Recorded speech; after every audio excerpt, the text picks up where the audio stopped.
اسرائیل کی خفیہ ایجنسی نے اپنے سبھی فوجیوں اور افسران کے لیے عربی زبان سیکھنے اور اسلام کو اچھی طرح سے جاننے کو اب ضروری کر دیا ہے۔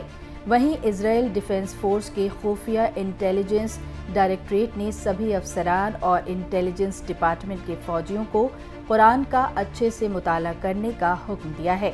اسرائیل کے اس بڑے قدم کے پیچھے بہت بڑی حکمت عملی ہے۔ اسرائیلی فوج کے ریڈیو گلئی ٹی زحل کی ایک رپورٹ کے مطابق خفیہ ڈائریکٹوریٹ نے حال میں ہوئے واقعات کو دھیان میں رکھتے ہوئے یہ فیصلہ کیا ہے کہ ڈائریکٹوریٹ کے حکم کے مطابق سبھی فوجیوں اور افسران کے لیے عربی زبان کا پورا علم اور اسلام کا مطالعہ کرنا ضروری ہے، پھر چاہے وہ فوج میں کسی بھی عہدے پر ہوں، انہیں عربی زبان کا علم ہونا ضروری ہے۔ دراصل اسرائیلی فوج نے یہ فیصلہ 7 اکتوبر 2023 کے حماس کے حملے کو دھیان میں رکھ کر کیا ہے۔ اس حملے میں اسرائیل کی خفیہ ایجنسی سے ایک بہت بڑی چوک ہوئی تھی، جس کی وجہ سے وہ حماس کے اس حملے کا ڈی کوڈ نہیں کر پائے۔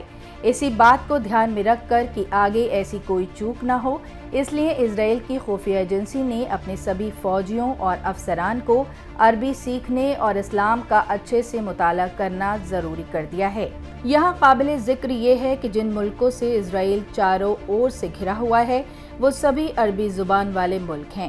اس کے علاوہ اسرائیل کا سب سے بڑا دشمن ایران بھی ایک ایسا ملک ہے جہاں عربی زبان بھی استعمال کی جاتی ہے، اور 7 اکتوبر 2023 کو اسرائیل پر زوردار حملہ کرنے والی فلسطینی تنظیم بھی عربی زبان ہی استعمال کرتی ہے۔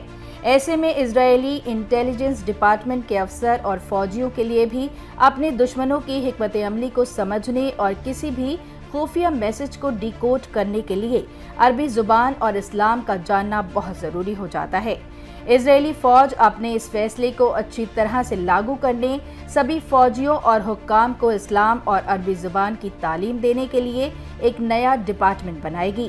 اس نئے ڈپارٹمنٹ میں صرف ٹرانسلیٹروں اور ریڈیو آپریٹروں کو ہی نہیں بلکہ خفیہ ڈپارٹمنٹ کے ریسرچرز کو بھی ٹریننگ ملے گی۔